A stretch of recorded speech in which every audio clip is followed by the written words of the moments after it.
وعلیکم السلام ورحمۃ اللہ وبرکاتہ. جی محترم میرا ایک سوال ہے. جی جی فرمائیے. وہ یہ کہ اگر نماز کا ٹائم ہو اور نماز قضا ہو رہا ہو اور ہم کہیں چرچ کے قریب ہو اور کہیں وضو کا بھی جگہ نہ ہو اور نماز کا بھی جگہ نہ ہو, تو کیا ہم چرچ میں یا مندر میں جا کے وضو کر سکتے ہیں اور وہاں پہ نماز پڑھ سکتے ہیں یا نہیں؟ انشاءاللہ العزیز آپ نے بڑا اچھا سوال کیا ہے. میں اپنے محترم سامعین اور ناظرین سے یہ گزارش کروں گا, آپ کے سارے سوالات کا ہم خیر مقدم کرتے ہیں, مگر زیادہ مناسب اور زیادہ بہتر یہی ہوگا کہ آپ ہمارے ساتھ تاجدار دو جہاں صلی اللہ تعالی علیہ وآلہ وسلم سے محبت و عقیدت, تعظیم و توقیر اور عشق کے حوالے سے اپنے جذبات شیئر فرمائیں. اس لیے کہ ہر صاحب ایمان تاجدار دو جہاں صلی اللہ تعالی علیہ وآلہ وسلم سے دل کی اتھاہ گہرائیوں سے محبت کرتا ہے. تاجدار دو جہاں صلی اللہ تعالی علیہ وآلہ وسلم کا نام نامی اسم گرامی جوں ہی پردہ سماعت سے ٹکراتا ہے, ہر صاحبان ایمان کے دل کے اندر ایک تلاطم سا بپا ہو جاتا ہے. تاہم انشاءاللہ العزیز آپ کے سوال کا بھی ہم جواب دیں گے. قبلہ شاہ صاحب سے گزارش ہے, شاہ صاحب آپ نے سوال تو سن لیا.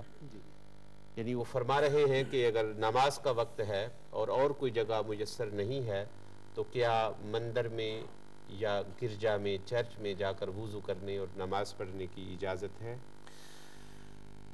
نبی کریم صلی اللہ علیہ وسلم کے لیے اس سارے کی ساری زمین کو پاک اور مسجد فرمایا گیا ہے. جہاں بھی جگہ پاک ہو, یہ جگہ کا پاک ہونا نماز کی شرائط میں سے ایک بنیادی شرط ہے. تو جگہ پاک اگر آپ کو مل جاتی ہے, وہ چرچ میں ہو, وہ مندر میں ہو, ہاں البتہ اگر آپ مندر میں جاتے ہیں وہاں بت رکھے ہوئے ہیں تو پھر اس میں آپ کو احتیاط کرنا ہوگی کہ کسی ایسے کونے میں جہاں کوئی بت وغیرہ نہ ہو, تو اس جگہ آپ جا کر نماز ادا کر سکتے ہیں. اور اگر وضو کرنے کے لیے پانی نہیں ہے تو اسلام نے ایک اور آپ کو جو چھوٹ دی ہے وہ یہ کہ آپ تیمم کر کے نماز ادا کر سکتے ہیں. تیمم کر لیجئے, نماز پڑھنے کے لیے جہاں بھی پاک جگہ آپ کو مل جائے وہاں آپ نماز ادا کر سکتے ہیں. ماشاءاللہ. محترم عبدالقادر صاحب, یقیناً آپ کے سوال کا جواب آپ کو پہنچ چکا ہے کہ تاجدار دو جہاں صلی اللہ تعالی علیہ وآلہ وسلم نے جو تحدیث نعمت کے طور پر اپنی خصائص کو بیان فرمایا, ان میں سے ایک یہ بھی ہے کہ جعلت لی الارض مسجدہ, کہ میرے لیے ساری روئے زمین کو مسجد بنا دیا گیا ہے. ساری روئے زمین صاحب ایمان کے لیے سجدہ گاہ ہے, شرط یہ ہے کہ وہ جگہ پاک ہو. اور جس طرح قبلہ شاہ صاحب نے تفصیل کے ساتھ بیان کر دیا کہ اگر ایسی کسی اور مذہب کی عبادت گاہ میں نماز ادا کر رہے ہیں, صرف یہ احتیاط کر لیں کہ آپ کے سامنے کوئی بت نہ ہو, کوئی تصویر نہ ہو, جہاں بھی آپ نماز پڑھیں گے نماز ادا ہو جائے گی. ہمارے ساتھ محمد ناصر صاحب ہیں لندن سے. جی السلام علیکم. السلام علیکم.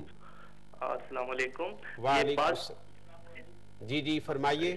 یہ بعض جگہ پہ جیسے ہم نماز پڑھتے ہیں یہاں لندن میں, لیکن ہمیں ایگزیکٹ ڈائریکشن نہیں پتہ ہوتی قبلے کی, تو اس صورت میں ہمیں کس طرف منہ کر کے نماز پڑھنی چاہیے؟ میرے بھائی, آپ بہت ہی ماڈرن اور ٹیکنیکل دور میں رہ رہے ہیں. اب تو قبلے کی سمت معلوم کرنا بالکل دشوار نہیں ہے, اور صاحب ایمان کے لیے یہ بات ضروری ہے کہ جب وہ اپنے گھر سے نکلے تو نماز کے حوالے سے سوچے. اب تو گھڑیوں کے اندر, ٹیلی فونز کے اندر, مختلف آلات کے ذریعے, اور اگر اور آپ کے پاس کوئی چیز نہ ہو تو سیٹلائٹ کا رخ دیکھیں. باہر نکل کر جو سیٹلائٹ کا رخ ہوتا ہے یہی قبلہ کا رخ ہوتا ہے. تاہم ہر صاحب ایمان کو گھر سے نکلتے وقت نماز کے حوالے سے تیاری کرنی چاہیے. اور اب تو ٹیلی فونز کے اندر بھی یہ سسٹم ہے کہ آپ قبلہ کی ڈائریکشن معلوم کر سکتے ہیں.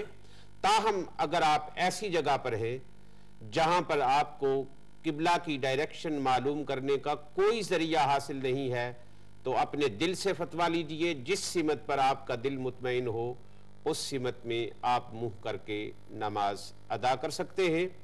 ہم بارگاہ رسالت معاب میں گلہائے عقیدت سنتے ہیں ایک بار پھر عزیزم محمد زین العابدین سے. کمال حسن حضور ہے کہ گمان نقش جہاں نہیں، یہی پھول خار سے دور ہیں، یہی شمع ہے کہ دعا نہیں، اور وہی لامکاں کہ مکی ہوئے سر عرش تحت نشین ہوئے، وہی لامکاں کہ مکی ہوئے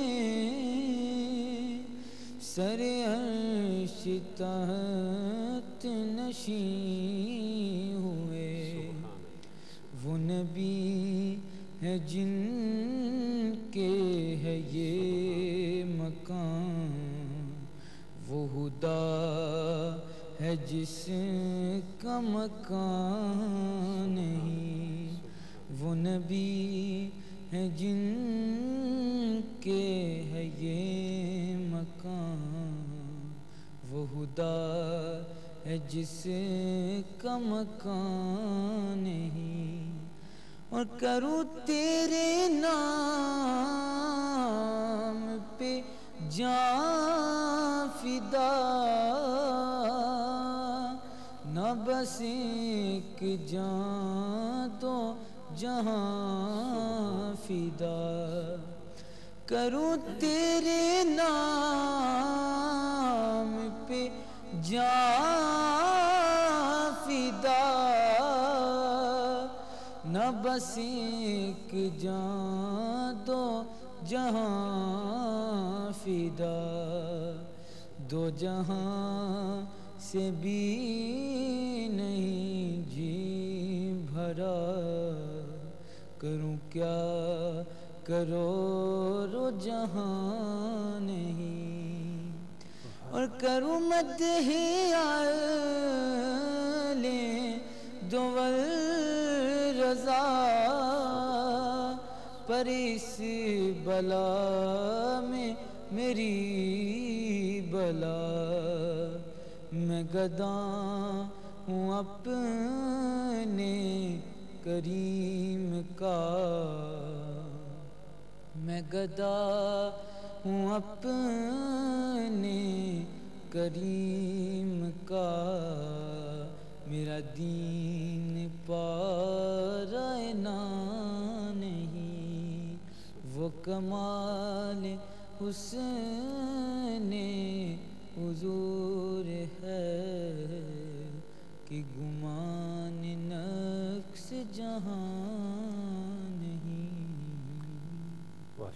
یقیناً اس کائنات ہست و بود میں تاجدار دو جہاں صلی اللہ تعالی علیہ وآلہ وسلم کی ذات اقدس ایک ایسی ذات ہے کہ جہاں پر نقص کا گمان تک نہیں ہے، ہر شمع کے پاس دھواں ہوتا ہے، مگر یہ شمع نبوت اور سراج رسالت ایسا ہے کہ اس کے پاس دھواں نہیں، ہر پھول کی سنگت میں کانٹا ہوتا ہے، مگر یہ پھول کانٹوں کی سنگت سے خالی ہے۔ رب ذوالجلال نے حسن و جمال کے اور فضل و کمال کے سارے جلووں کو سمیٹ کر پیکر مصطفیٰ علیہ التحیۃ و ثنا کے اندر ڈال دیا۔ یہی وجہ ہے کہ صاحبان ایمان سے اس امر کا تقاضا ہے کہ جب ظاہری اعتبار سے، باطنی اعتبار سے، بشری اعتبار سے، وصفی اعتبار سے ہر حسن تاجدار دو جہاں صلی اللہ علیہ وسلم کی ذات اقدس کے اندر جمع ہے، تو پھر عشق کی ساری سمتوں کا مرکز بھی تاجدار دو جہاں صلی اللہ علیہ وسلم کی ذات اقدس ہونی چاہیے۔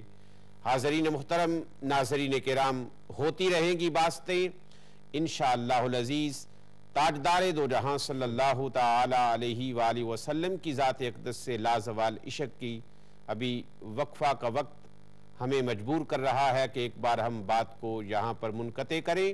سنتے رہیے، دیکھتے رہیے امہ چینل. انشاءاللہ وقفہ کے بعد دوبارہ آپ کی خدمت میں حاضر ہوں گے.